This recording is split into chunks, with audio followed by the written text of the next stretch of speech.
মহিলাদেরকে নামাজের মধ্যে একসাথে নামাজ পড়তে দেখেন। তখনকার সময়ে নারী এবং পুরুষ একসাথে মসজিদে নামাজ আদায় করত। কথা কি বুঝতেছেন ভাই? এখনো পর্দার আয়াত নাজিল হয়নি। মা বোনেরা যে আলাদা থাকবে, মা বোনেরা ঘরে নামাজ পড়বে আর আমরা মসজিদে নামাজ পড়ব, এই বিধান সৈয়দুনা ফারুক আজমের জন্য আল্লাহ তাআলা ফারুক আজমের সময়ে কুরআনুল কারীমের আয়াত নাজিল করে। ফারুক আজম দেখলেন যে নারী এবং পুরুষ নামাজ পড়তেছে, একজন অপরজনের প্রতি ঝুঁকে যাচ্ছে, কারণ নারীদের প্রতি পুরুষের ঝুঁকে যাওয়া এটা আল্লাহর পক্ষ থেকে দেওয়া, তো এটা তো আর মিছে কথা নয়। তো ফারুক আজম আল্লাহকে বললেন, আল্লাহ, এভাবে যদি নামাজের মধ্যে একজন আরেকজনের প্রতি যদি আকৃষ্ট হয়ে যায়, তোমার ইবাদতের মধ্যে গাফেল হয়ে যাবে।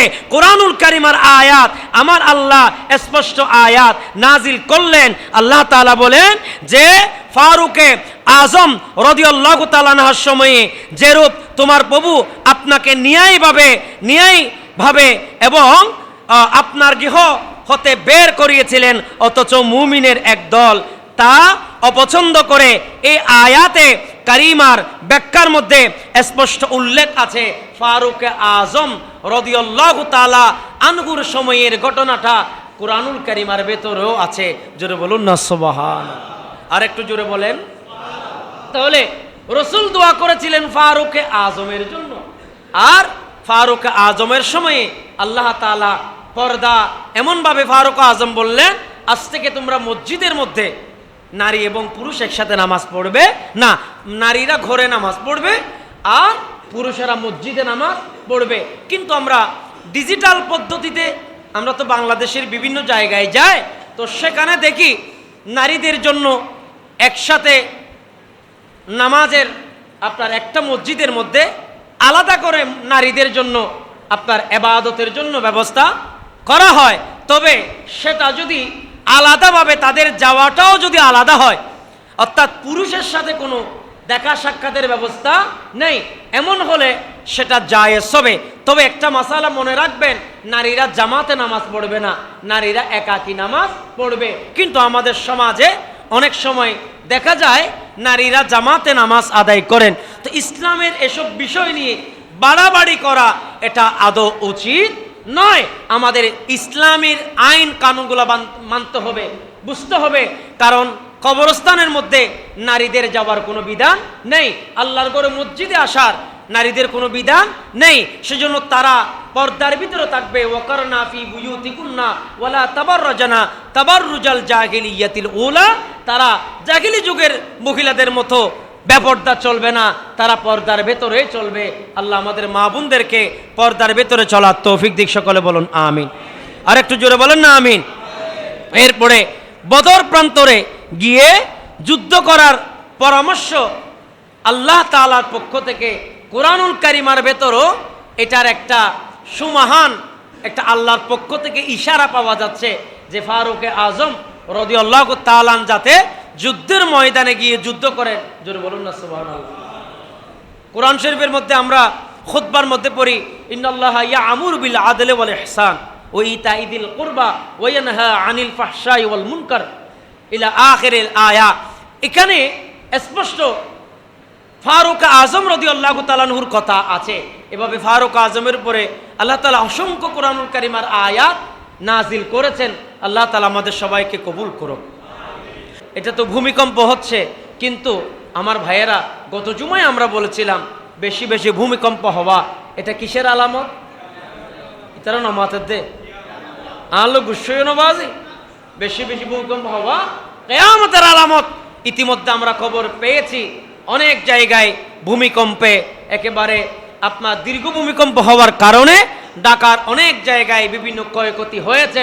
তো চট্টগ্রাম বারৌলিয়া শহর আল্লাহ বারৌলিয়ার সদকায়, আল্লাহর ওলিদের সদকায়। আপনারা বলবেন তো শুধু ওলি ওলি করেন কেন ভাই? আল্লাহর পক্ষ থেকে বলার সুযোগ দিছে, জন্য বলে ফেলতেছি। বারৌলিয়া শহর তো আল্লাহ কত নিয়ামত আমাদেরকে দিছে, বারৌলিয়ার উসিলায় বড় দুর্ঘটনা থেকে আল্লাহ বাঁচাই দিছে। এজন্য ওলি না বলে কি বলি বলবো? এজন্য ওলির নাম নিলে আল্লাহ খুশি হয়। কথা বলে ঠিক কিনা? আল্লাহ কোরআনে বলেছেন, আলা ইন্না আউলিয়া আল্লাহি লা খাউফুন আলাইহিম ওয়া লা হুম ইয়াহজানুন। আল্লাহ ওলিদের কোনো ভয় নাই, আল্লাহর ওলিদের কোনো পেরেশানি নাই। আল্লাহর ওলিরা দুনিয়াতে এসে মানুষদেরকে নামাজি করেছে, মানুষদেরকে আল্লাহওয়ালা করেছে, ইমানদার করেছে। কথা বলেন ঠিক কিনা? এজন্য আমরা সব সময় আল্লাহর ওলিদের সুহবতে থাকতে চাই। ওলির সুহবত এটা বড় আল্লাহর দেওয়া বড় নিয়ামত। কথা বলেন, আরো জোরে বলেন না ঠিক কিনা? এজন্য আল্লাহর কাছে বেশি বেশি শুকরিয়া আদায় করবেন। ভূমিকম্প থেকে, এত বড় ভূমিকম্প থেকে আল্লাহ তাআলা আমাদেরকে বাঁচিয়েছেন। তো আমি বলছিলাম আমার আলোচনার বিষয় কি? বিষয় একটা, রসুল পাকের মুখের ক্ষমতা। আল্লাহর নবী একদিন দোয়া করলেন, আল্লাহ ইসলাম তো উইক হয়ে গেছে, আমার একজন উমর দরকার, যে উমরের গর্জনে ইসলামের ঢেউ, ইসলামের ছায়া, ইসলামের সুশীতল ছায়ার নিচে মক্কার কাফেরেরা ইসলামের ছায়াতলে চলে আসবে। আল্লাহর নবী দোয়া করার দেরি, আল্লাহ তাআলা দুই উমর ছিল, এক উমরকে আল্লাহ নবীর জন্য কবুল করেছেন। সুবহানাল্লাহ, আরো জোরে বলতে হবে। আল্লাহর নবী দোয়া করার সাথে সাথে আল্লাহ তাআলা উমরকে ইসলামের জন্য কবুল করেছেন। সেই উমর যখন চিঠি লেখে নীল নদের মধ্যে দিয়ে দেয়, নীল নদ হযরত উমরের কথা শুনে। সেই সময়ের ঘটনা, নীল নদের মধ্যে অনেক রূপবতী মেয়ে দেওয়া হতো প্রতি বৎসর। সেখানে যদি রূপবতী মেয়েদেরকে যদি সেখানে দেওয়া না হতো, তাহলে নীল নদের পানি উঠে মানুষের ক্ষয়ক্ষতি হয়ে যেত। আল্লাহর নবী সাহাবী হযরত ওমর রাদিয়াল্লাহু তাআলা বলে, এটা তো কতল, এটা কখনো ইসলাম সমর্থন করে না। নবীর যুগের পরে সাহাবায়ে কেরামের যুগ, সাহাবায়ে কেরামের পরে তাবিঈন, তবে তাবিঈনে মুস্তাহিদের যুগ হবে। আমি ফারুক আজম এমন একটা দৃষ্টান্ত রেখে যেতে চাই, আমি ফারুক আজম নীল নদের কাছে চিঠি দেব, এই দুনিয়ার মানুষ তোমরা শোনো, ফারুক আজমের ক্ষমতা না থাকলো, ফারুক আজম রসুলের সোহবতে দেখেছে, রসুলের চেহারা দেখেছে, রসুলের বৈঠকে বসেছে, রসুলের সাথে নামাজ পড়েছে, রসুলের সাথে খাবার খেয়েছে, রসুলের নসিহত শুনেছে, রসুলের হাদিস বর্ণনা করেছে। আমি ফারুক আজম হাতে লেখে চিঠি দেব, নীল নদ শুনতে বাধ্য হবে। জোরে বলুন সুবহানাল্লাহ। আর আল্লাহর নবী সাহাবী ফারুক আজম নীল নদের মধ্যে চিঠি দিলেন, এই নীল নদ খবরদার, আজ থেকে কখনো কোন সময় মানুষের ক্ষতি হয় এমন ভাবে পানি উঠা যাবে না। 91 তো যে ভূমিকম্প হয়েছিল, এই ভূমিকম্পকে আমাদেরকে স্মরণ করতে হবে। আল্লাহ তো চাইলে ভূমিকম্পের সাথে আমাদেরকে নিয়ে যেতে পারত। এখনো যে নিঃশ্বাস দিয়েছেন, এখনো যে আমাদেরকে হাঁটার চলার ফিরার সুযোগ দিয়েছেন, বলেন সে আল্লাহর শুকরিয়া আদায় করার দরকার আছে না নেই? এজন্য পরিবারকে নামাজি করবেন, ছেলে মেয়েদেরকে নামাজি করবেন, স্ত্রী পুত্রদেরকে নামাজি করবেন, আল্লাহ বিপদ দূরীভূত করবেন, আপনার কাছ থেকে বিপদ দূরে রাখবেন। এই সময়ে আমাদেরকে আল্লাহকে ডাকা ছাড়া আর কোনো পথ, বলেন না আর কোনো পথ। এজন্য আল্লাহকে ডাকার মতো ডাকতে হবে। আল্লাহকে, আল্লাহ যাতে শুনেন। হাদিসের মধ্যে দুইটি ইবারত আছে। মেশকাত শরীফের যে অধ্যায় আছে, মেশকাত শরীফের শুরুতে একটি মাসালা আছে, যে হাদিস আছে রসুল করিম সাল্লাল্লাহু আলাইহি ওয়াসাল্লামের হাদিস, যেখানে রসুল করিম সাল্লাল্লাহু আলাইহি ওয়াসাল্লাম বলেছেন, যেই ব্যক্তি তিনটা জিনিস পেয়েছেন সেই ঈমানের স্বাদ পেয়েছেন। সুবহানাল্লাহ বলেন। আর যে তিনটা জিনিস পায় নাই সে ঈমানের স্বাদও পায় নাই। তো তিনটা জিনিস কি কি? তিনটা জিনিসের ভিতরে অন্যতম একটা জিনিস হচ্ছে, কেউ যদি কাউকে ভালোবাসেন সে আল্লাহর জন্য ভালোবাসবে। সুবহানাল্লাহ বলেন। আর কেউ যদি কাউকে ঘৃণা করে আল্লাহর জন্য ঘৃণা করবেন। আল্লাহু আকবার বলেন। এবং রসুল করিম সাল্লাল্লাহু আলাইহি ওয়াসাল্লাম এ হাদিসে বলেছেন, সালাতুন মান কুন্না ফীহি ওয়াজাদা বিহিন্না হালাওয়াতাল ঈমান। আল্লাহু আকবার। আল্লাহর নবী বলেন, যে ব্যক্তির কাছে তিনটা জিনিস আছে সেই ব্যক্তি ঈমানের স্বাদ গ্রহণ করবে। সে ব্যক্তি জান্নাতের স্বাদ গ্রহণ করবে, সে ব্যক্তি আল্লাহর নিয়ামত পেয়ে যাবে। বলেন জন্ম আমার নবীর যুগে হলে হত, জন্ম আমার নবীর যুগে দো নয়নে রসূল পাক, দো নয়নে রসূল পাক দেখলে কেমন হতো জন্ম বীর যুগে। সবাই হলে তো জন্ম বীর যুগে আসতো বেশে হযরতে বেলালের মধুর আযান, যে আযানে ছিল এমন প্রেম মুগ্ধ রহমান, দয়াল নবীর পিছে নামাজ মাশাআল্লাহ পড়লে কেমন, সবাই দয়ালে নবীর পিছে পড়লে দো নয়নে রসূল পাক, দো নয়নে রসূল পাক দেখলে কেমন হতো জন্ম।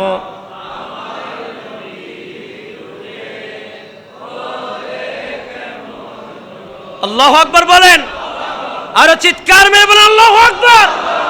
বলেন আমরা আমার নবীর প্রেমে বিভোর হয়ে আমার রসূলকে পেতে চাই কি চাই না? হাদিসে আছেন তিনটা জিনিস যার ভিতর আছে সেই ব্যক্তি ইমানের স্বাদ গ্রহণ করবে। হাদিসটা হযরতে আনাস থেকে বর্ণিত, হাদিসটা মিশকাতুল মাসাবির মধ্যে এই হাদিস বর্ণনা আছে। ৮ নং হাদিস মিশকাতুল মাসাবির শুরুতে আপনি পাবেন ৮ নম্বর হাদিসে রাসূল করিম সাল্লাল্লাহু আলাইহি ওয়াসাল্লাম বলেন, মান কানাল্লাহু ওয়া রাসূলুহু আহাব্বা ইলাইহি মিম্মা সাবাহুমা। আল্লাহর নবী বলেন, কোন মানুষকে আপনি ভালোবাসেন, কোন মানুষকে আপনি উপকার করেছেন, কোন মানুষের উপকারের মধ্যে আপনি ব্যবহার হয়েছেন, আল্লাহর নবী বলেন কোটা দেওয়া যাবে না, কোটা দেওয়া যাবে না। কোন মানুষকে ভালোবেসে কোনো কাজ করেছেন, যিনি প্রতিদান দেবেন বলেন তিনি কে? আরো জোরে বলেন তিনি কে? এজন্য আল্লাহর নবী বলেন কোটা দেওয়া যাবে না, কোটা দেওয়া যাবে না।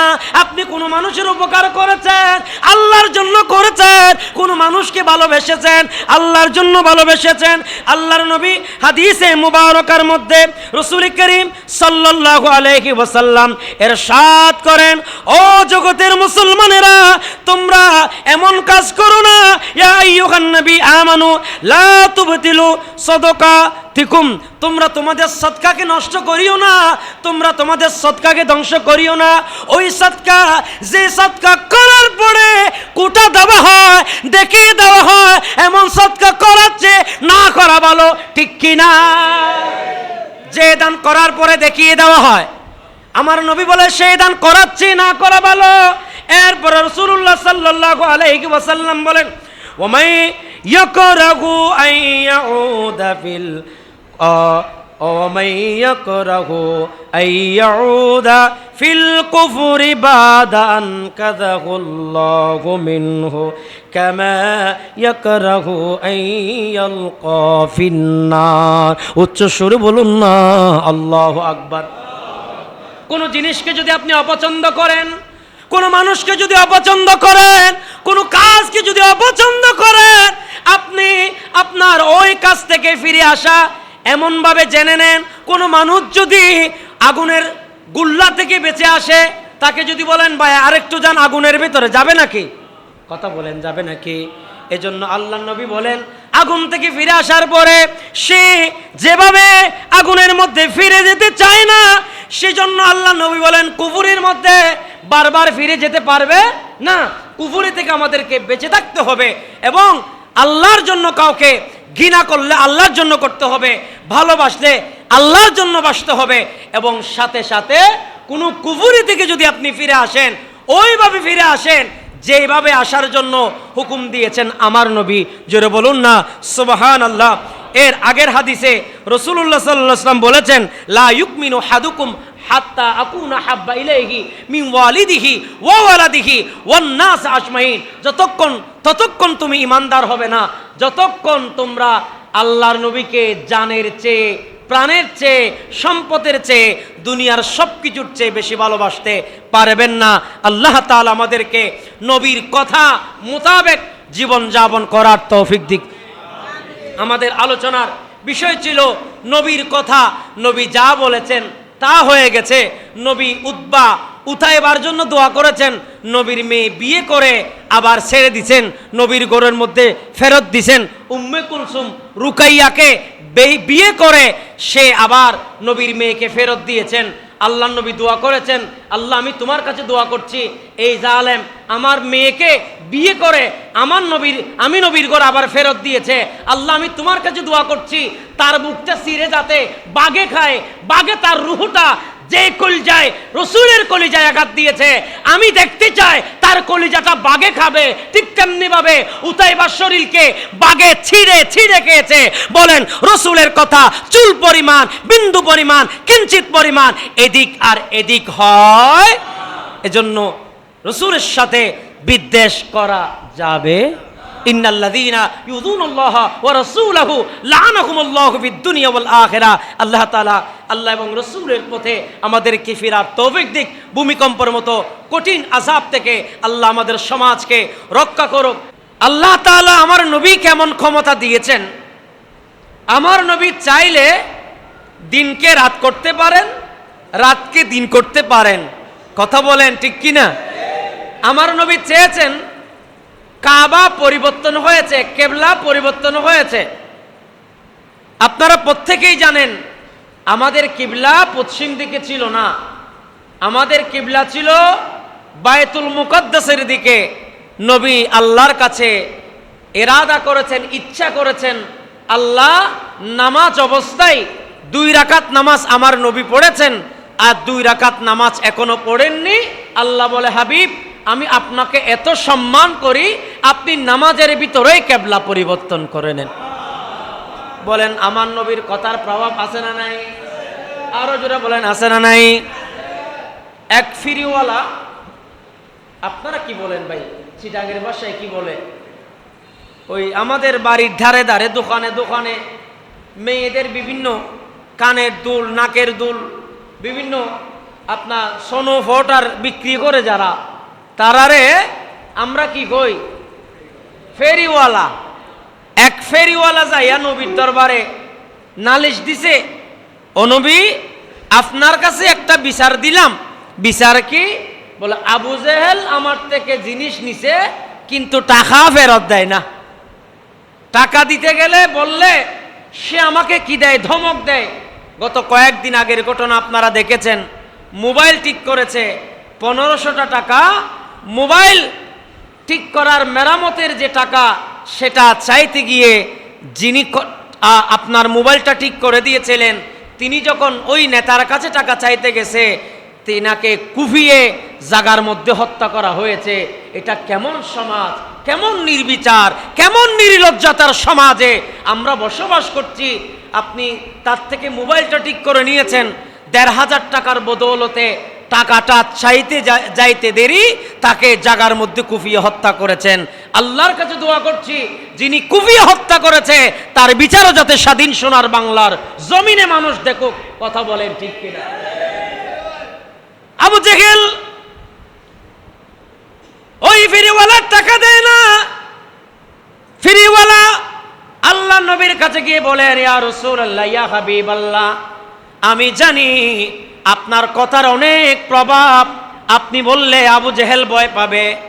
ইয়া রাসূলুল্লাহ, আমি ফেরিওয়ালা, দিন মজুর, সারা রাত মানুষের বাড়ি বাড়ি গিয়ে, ইয়া রাসূলুল্লাহ, আমি লক্ষ টাকার জিনিস বিক্রি করি না, 100-150 টাকা, 200 টাকা, 400 টাকার জিনিস বিক্রি করি নবী গো।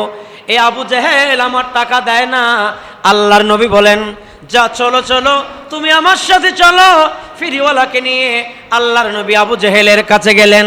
আর আল্লাহর নবীকে দেখা মাত্র আবু জেহেল থরথর করে কাঁপতেছে। অথচ মক্কার বড় কাফের, আবু জেহেল বড় বলবান, আল্লাহর নবীকে ধমক দেয়, আল্লাহর নবীকে পাথর চোটাই মারে, আল্লাহর নবীকে অনেক আমার নবীর ক্ষতি করে, আমার নবীকে সহ্য করতে পারে না। আল্লাহর নবী ন্যায়ের প্রতি এমন ছিল, আল্লাহর নবী বলে আমার সময়ে অন্যায় সহ্য করা যাবে না। যদিও বা আবু জেহেল হয়, আবু লাহাব হয়, উতবা সাহেবা মুগীরা হয়, আমি রাসূলের হাত থেকে কেউ রেহাই পাবে না। আল্লাহর নবী যেতে দেরি, আবু জেহেল তরতর করে কাঁপতেছে। আল্লাহর নবী বললেন, আবু জেহেল, দ্বিতীয়বার যদি বলতে না হয় এই ফিরিওয়ালার টাকা তুমি এখন ফেরত দিবা। আবু জেহেল তাড়াতাড়ি ঘর থেকে ফিরিওয়ালার টাকাগুলা ফেরত দিলেন। আর এই ঘটনা তিনি যখন মক্কার কাফিরদেরকে বললেন, মক্কার কাফিরেরা বলে, এ আবু জেহেল, নবী তোমাকে বলেছে, কি হয়েছে, তুমি কেন দিলা? আবু জেহেল বলে, আমার মতো বিপদে তো তোমরা পড়ো নাই। নবী যখন এসেছে যেন মনে হচ্ছে গোটা দুনিয়াটা বাক আর বাক হয়ে গেছে। আমি আবু জেহেলের অন্তরের মধ্যে ভয় সৃষ্টি হয়েছে। আমি আবু জেহেল বললাম কিছুক্ষণ পর আমার ইন্তেকাল হবে। এজন্য বলছি আমার ভাইয়েরা, আল্লাহর নবীর চেহারা, আল্লাহর নবীর হাত, আল্লাহর নবীর শরীর, আল্লাহর নবীর গঠন, আল্লাহর নবীর কথার মধ্যে আল্লাহর কুদরতি শক্তি আছে না নাই? এজন্য আমার আল্লাহ বলে, ওয়ামা ইউতিকু আনিল হাওয়া ইন হুয়া ইল্লা ওয়াহায়ুহা। উচ্চ সুর বলুন না সুবহানাল্লাহ। আমার নবী কোনো কথা বলেন না, আল্লাহর নবী কোনো কথা বলতে চান না। আল্লাহ যখন বলেন আমার নবীর জবান দিয়ে বের হয়, বলেন যিনি কথা বলার জন্য সুযোগ দিয়েছেন তিনি কে? আরো জোরে বলেন, আল্লাহুম্মা সাল্লি আলা সাইয়্যিদিনা হেরা নবী, প্যারা নবী মুস্তাফা, স্বর্ণের চেয়ে দামি রে ভাই মদিনার দুলি কোনা। আল্লাহ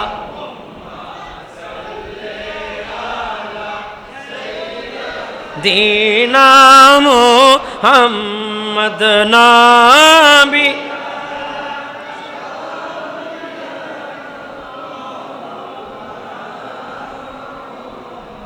আল্লাহু আকবার বলেন। বলেন, আবু জেহেলও আমার নবী কি ভয় পায় কি পায় না? হযরতে আলীর জন্য আল্লাহর নবী একদিন দোয়া করলেন। হযরত আলী রাদিয়াল্লাহু তাআলা ঠান্ডার সময় গরমের কাপড় পরতেন, ঠান্ডার সময় কাপড় কম পরতেন, গরমের সময় কাপড়, ওই শীতের কাপড়গুলা গরমে পরতেন, গরমের কাপড়গুলা শীতে পরতেন। তো সাহাবায়ে কেরাম বলতেছে, ও মাওলা আলী শেরে খোদা, আপনি নবীর জামাতা, আপনি হাসান এবং হুসাইনের আব্বা যান, আপনি মা ফাতেমার স্বামী, আপনাকে তো আমরা ব্যতিক্রম দেখতেছি, কোনো অসুবিধা তো তুমি হয়েছে কেন? কত কনকনে শীত পড়তেছে, আপনি তো কোনো শীতের কাপড় তাপড় পরেন না, ঘটনা কি? তো হযরতে আলী বললেন, দেখো একদিন আল্লাহ রসুল আমার জন্য দোয়া করেছে আরোগ্য লাভের জন্য, মানে রোগ থেকে সেবা পাওয়ার জন্য রসুল করিম সাল্লাল্লাহু আলাইহি ওয়াসাল্লাম দোয়া করেছেন, আল্লাহুম্মা আযহিব আনহুল হার ওয়াল বারদা। আল্লাহ রসুল এই দোয়া করেছেন, হে আল্লাহ, আলী থেকে, আলীর শরীর থেকে গরম এবং ঠান্ডা দূর করে নাও। সুবহানাল্লাহ না হ দিতে রে রসুল কি দোয়া করছিতে? খোদা আলীর শরীর তো গরম এবং ঠান্ডা কি করে ফেল তুলি, সুবহানাল্লাহ বলেন। আর এক ঘটনা মনে পড়ল, হযরতে আব্দুল আজিজ মুহাদ্দিস দেহলভী রহমতুল্লাহ আলাইহি, ইমাম বাহাউদ্দিন নকশবন্দ, ইমাম বাহাউদ্দিন নকশবন্দের সাথে এক ওনার সফর সঙ্গী ওনার সাথে আছে। তো কথা বলতে বলতে আল্লাহর ওলি তো তিনাকে বলতেছে, ওলিদের দরজাতের ভিতরে এমন কিছু ওলি আছে যে ইশারা করতেই মানুষ এটা মারা যায়, ইশারা করতে মানুষ এটা। এখন কাকতালীয়ভাবে ওই আপনার ইমাম বাহাউদ্দিন নকশবন্দের হাত কাকতালীয়ভাবে আঙ্গুলটা যাকে বুঝাচ্ছেন তার দিকে গেছে। আল্লাহর কসম, কিতাবে লিখতেছে সাথে সাথে ওই মানুষটাই মারা গেছে। আর মারা যাওয়ার পরে হুজুর ধ্যানমগ্ন হয়ে গেলেন, আরেক জায়গায় ইবাদত গুজার ছিলেন। দীর্ঘক্ষণ পরে তিনি আবার আপন জায়গায় ফিরে আসলেন। আসার পরে দেখতেছে, হায়রে, আমি তো তাকে এক্সাম্পল দেওয়ার জন্য বলছিলাম আল্লাহরও এমন কিছু ওলি আছে যারা আঙ্গুল দিয়ে ইশারা করলে জিন্দা মানুষ মারা যায়। এই বেড়া তো আমার সাথেই ছিল, আমার বন্ধু মানুষ। হায় হায় হায় হায়, তার শরীরের মধ্যে তো বড় গরম পড়তেছে। এখন গরমে তার শরীরের অবস্থা ভিন্ন রকম হয়ে গেছে, কিন্তু দেখা যাচ্ছে তিনি মারা গেছে। তিনি কি হয়ে গেছে? মারা গেছে। মারা যাওয়ার পরে তার শরীরটা ভিন্ন ধরনের হয়ে গেছে। আর ইমাম বাহাউদ্দিন নকশবন্দ আবার ইশারা করেছে, পুনরায় মানুষটা আবার জিন্দা হয়েছে, জিন্দা হয়ে পুনরায় আগের মতো হয়ে গেছে। জোরে বলুন না সুবহানাল্লাহ। আমি বলছি, ওলি তো দূরের কথা, নবীরাও যখন কোনো কথা বলেন এটাকে আসর করে, এটাকে কি করে? আল্লাহর নবী হযরত আলীর জন্য দোয়া করলেন, আল্লাহ আমার আলীর শরীর থেকে গরম এবং ঠান্ডা নিয়ে নাও। হযরত আলী বলছে, সেদিন থেকে গরম আর ঠান্ডা কি জিনিস এটা আমি তো বুঝিই না, আমার শরীরে লাগেই না। কারণ আল্লাহর নবীর ক্ষমতা, আল্লাহর নবী যা বলেছেন আল্লাহ দোয়া কবুল করে নিয়েছেন। বলুন, নবীর পক্ষে আমরা থাকতে চাই কি চাই না? যে কিয়ামতের কথা আপনি বলতেছেন, যে কিয়ামতে আপনার পক্ষে কেউ হবে না, সে কিয়ামতে যদি রসুল যদি আপনার পক্ষ হয়ে আপনাকে যদি সুপারিশ করেন, শাফাআতি লি আহলিল কাবাইরি মিন উম্মতি, শাফাআত যদি আমার রসুল করেন, তাহলে আপনার আমার কোনো পেরেশান নেই। এজন্য আল্লাহর কাছে দোয়া করতে হবে, আল্লাহ যাতে রসুল করিম সাল্লাল্লাহু আলাইহি ওয়াসাল্লামকে যে ক্ষমতা দিয়েছেন, সেই ক্ষমতা যাতে রসুল আমাদের জন্য ব্যবহার করেন। আচ্ছা, এই গুশেলডাঙ্গা এলাকার সবাইকে যদি আল্লাহ রসুল জান্নাতি ঘোষণা করেন, রসুলের কিছু আসে যাবে? কথা বলেন না কেন? এরকম লাখো লাখো উম্মতকে আল্লাহর নবী জান্নাতি করবেন, আর রসুল মাথা নিচে ফেলে রাখবেন। আল্লাহ বলবেন, ইরফা রাসেক ইয়া মুহাম্মদ, হাবিব আপনি মাথা তুলুন। রসুল বলবে, আমি মাথা তুলব না যতক্ষণ না একজন আমার গুনাহগার, যতক্ষণ না জাহান্নামের মধ্যে থাকবে, আমার রসুল বলবেন আমি মাথা তুলব না। শেষ পর্যন্ত আমার রসুল কিয়ামত পর্যন্ত কত উম্মত দুনিয়াতে আসবে, সমস্ত উম্মতের শাফাআতের সার্টিফিকেট নিয়ে রসুল মাথা তুলবেন। ইনার নাম রাহমাতাল লিল আলামিন, ইনার নাম দুনো জাহানের বাদশাহ, তিনি হলেন হুজুর করিম সাল্লাল্লাহু আলাইহি ওয়াসাল্লাম। এজন্য আমরা যে এই নিয়ামত পেয়েছি, শরীর পেয়েছি, গঠন পেয়েছি, আমাদের জান পেয়েছি, পরিবার পরিজন পেয়েছি, এখানেও রসুল পাকের শুকরিয়া করার দরকার আছে না নাই? বলেন না, আল্লাহ শুকরিয়া করার দরকার আছে না নাই? এজন্য আমার ভাইয়েরা, আল্লাহর কোরআনের মধ্যে আল্লাহ বলেন, তোমাদেরকে সুঠাম দেহ দেওয়া হয়েছে এবং তোমাদেরকে আল্লাহ তাআলা সম্মানিত করেছেন। এ সম্মান সুঠাম দেহ পাওয়ার পরে আল্লাহ শুকরিয়া যে যত বেশি আদায় করতে পারে, আল্লাহ তার উপর বেশি সন্তুষ্ট হবে। আমাদেরকে কিয়ামতকে যেভাবে ভয় করতে হবে, ঠিক তেমনিভাবে আমাদেরকে কবরের আযাবকেও ভয় করতে হবে। এবং পাশাপাশি আমাদেরকে এই যে কিছুক্ষণ আগে, আপনারা জানেন 11টার কিছুক্ষণ আগে আমার সাথে এটা ছিল, আইপ্যাডটা ছিল, আমি জুমার নোটগুলা একটু কিতাব দেখছিলাম, বাচ্চার পড়ার টেবিলে বসে, নিচে বসে আমি কিতাব দেখছিলাম। আর তখন দেখতেছি পুরো বাড়িটায় ধুলকাচ্ছে। আপনাদের অনুভূতি হয়েছে কিনা আমি জানি না। আমি তখন ধুর মেরে সবাইকে বললাম যে পানের সময় কোনো বুজুর্গ মানুষ যদি চিঠি দিয়ে বলতো এখানে পানি উঠিস না, অথবা যদি কেউ বলতো এখানে পানি উঠিস না, তাহলে না আসার সম্ভাবনা কম বেশি হইতে পারে। কিন্তু রাসূল করিম সাল্লাল্লাহু আলাইহি ওয়াসাল্লামের সাহাবী যেহেতু মা আনা আলাইহি ওয়া আসহাবি, সেজন্য সাহাবায়ে কেরামের কথা এটা বিফল হয় না। সাহাবী দোয়া করেছেন, চিঠি দিয়েছেন, নীল নদের সেই পানীয় সাহাবীর কথা শুনেছেন। আমি আপনাকে কি বোঝাতে চাই, আল্লাহর নবীর দোয়া হাজুই না নমাতে দে, নবী ফারুক আজম আল্লাহ দোয়া করছে দে, আল্লাহ এন কবুল করছে দে, নবীর দোয়ায় ফারুক আজম আল্লাহর দরবারে মকবুল হয়ে গেছে। ফারুক আজমের মাধ্যমে ইসলামের ছায়াতলে মানুষ আসতেই আছে। শুধু আসে তা নয়, সৈয়দুনা ফারুকে আজম রাদিয়াল্লাহু তাআলা ইনি এমন ছিলেন যিনি মহিলাদেরকে নামাজের মধ্যে একসাথে নামাজ পড়তে দেখেন। তখনকার সময়ে নারী এবং পুরুষ একসাথে মসজিদে নামাজ আদায় করত। কথা কি বুঝতেছেন ভাই? এখনো পর্দার আয়াত নাজিল হয়নি।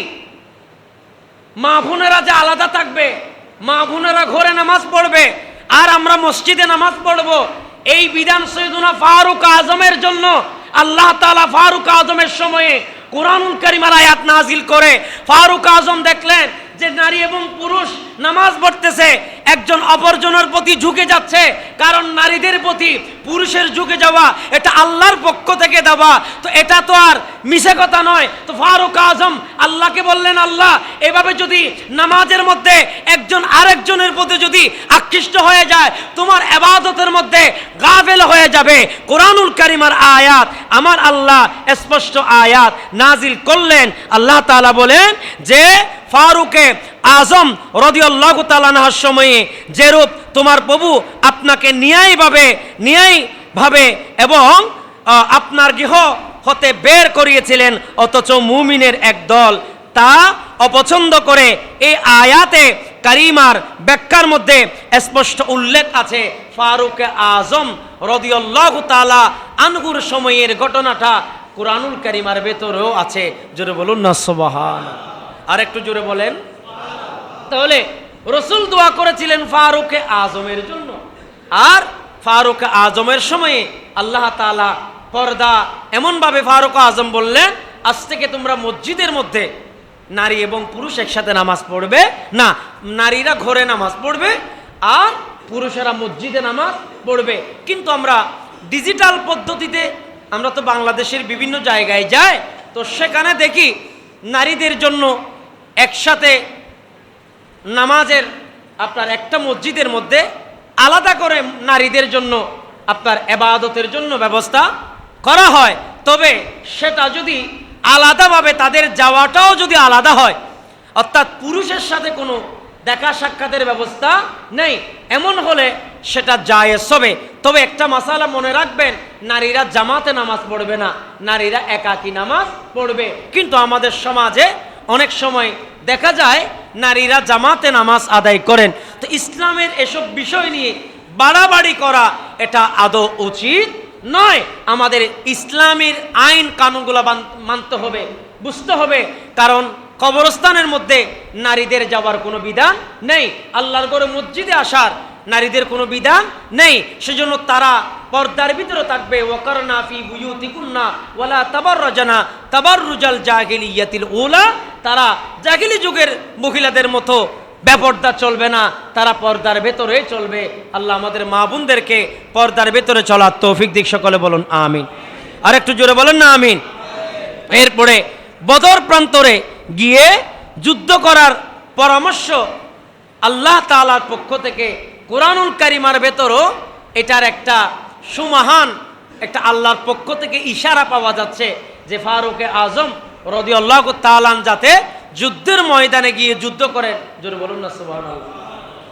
কোরআন শরীফের মধ্যে আমরা খুতবার মধ্যে পড়ি ইন্নাল্লাহা ইয়া'মুরু বিল আদলি ওয়াল ইহসান ওয়া ইতাইদিল কুরবা ওয়া ইয়ানহা আনিল ফাহশাই ওয়াল মুনকার ইলা আখিরিল আয়া। এখানে স্পষ্ট ফারুক আজম রাদিয়াল্লাহু তাআলা আনহুর কথা আছে। এভাবে ফারুক আজমের উপরে আল্লাহ তাআলা অসংখ্য কোরআনুল কারীমের আয়াত নাজিল করেছেন। আল্লাহ তাআলা আমাদের সবাইকে কবুল করুক।